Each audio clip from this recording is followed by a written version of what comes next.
தினம் ஒரு தியானம். வாதை உன் கூடாரத்தை அணுகாது. சங்கீதம் 91:10.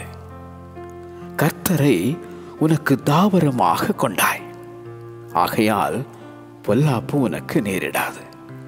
வாதை உன் கூடாரத்தை அணுகாது. எகிப்து தேசத்தை அழிக்கும் வாதை உங்களுக்குள்ளே வராதிருக்கும் என இஸ்ரவேலருக்கு உரைத்த அந்த உன்னத தேவன், வேடனுடைய கண்ணிக்கும் பாழாக்கும் கொள்ளை நோய்க்கும் தப்புவிக்கும் தேவன், இரவில் உண்டாகும் பயங்கரத்துக்கும் பகலில் பறக்கும் அம்புக்கும் இருளில் நடமாடும் கொள்ளை நோய்க்கும் மத்தியானத்தில் பாழாக்கும் சங்காரத்துக்கும் நீ பயப்படாதிருப்பாய்.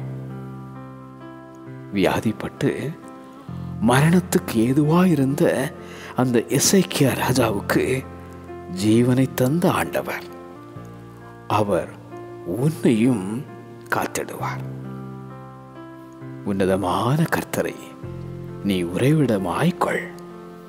வாதை உன் கூடாரத்தை அணுகாது. வாதை உன் கூடாரத்தை அணுகாது. ஆமென்.